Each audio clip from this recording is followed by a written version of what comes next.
One of the things that I talk to folks about when I train on leadership development, people will say, well, what makes a good leader? And we always start with the definition of leadership. There's all kinds of definitions of leadership, and so I might start with a written definition from the dictionary. But to me, it's not just about looking at leadership. To me, it's about community leadership. And I draw a difference when you're talking about community leadership, because I say, community leadership is about using everything that you have, your skills, your abilities, your knowledge, to work with others in building and supporting healthy community. And so when I put that tag on it, that it's not just about using my skills, to lead people or to influence people, it's really about using what I have and what others have to support others in the community, to build the community that we want, or to support the community that we want. Then people can start seeing, well, how do they do that? And why is that important? And when I've trained on leadership development, to me, one of the fascinating things is that, again, people come into a training or they work with you and they don't see that they're a leader. And they think that leadership, again, is about position or power or title. And so over time, it's about working with, how do you support others? How does your neighbor support others in the community? Who do you go to?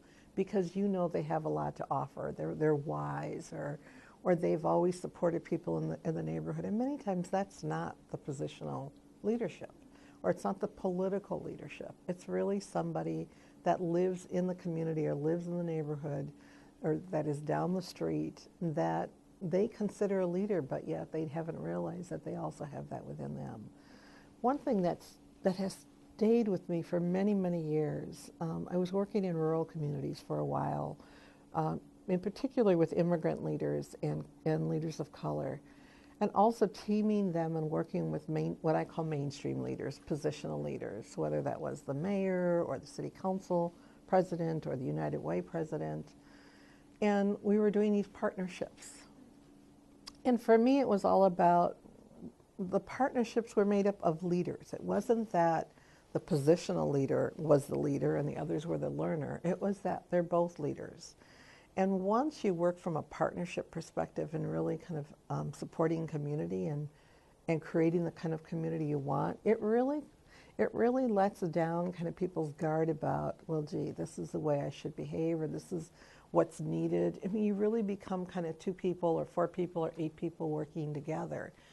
And one of the individuals who was an elder in the community, a Latino male, said to me when we had the big celebration when they graduated, from the program, from the training program, said to me, many people teach us how to build a bridge, because this is all about building bridges in community. Many people teach us how to do that, because I've gone through many leadership trainings. They all teach you how you have to build a bridge. But you've helped us to cross over the bridge. And that had always stayed with me, because it is about that. It's about, how do you support people in applying what they've learned, so that as we provide people with leadership opportunities or leadership training or leadership coaching, it's about believing that they can apply those skills and they can cross over whatever that bridge is, so that they can then take on the leadership that they need to take on and that they can support others.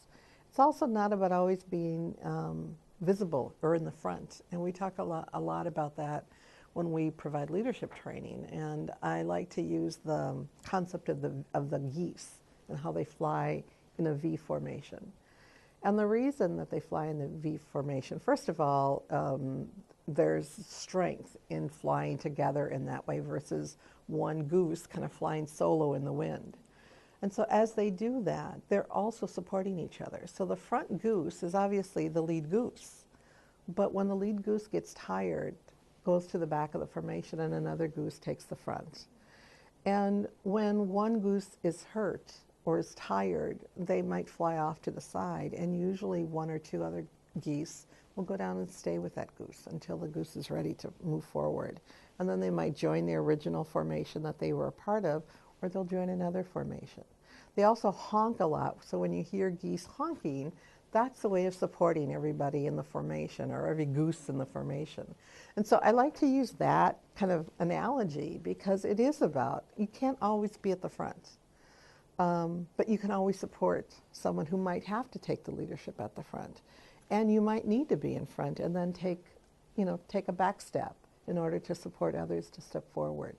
So that's a concept that I think people can understand, youth and adults, that I think really does display how I see community leadership.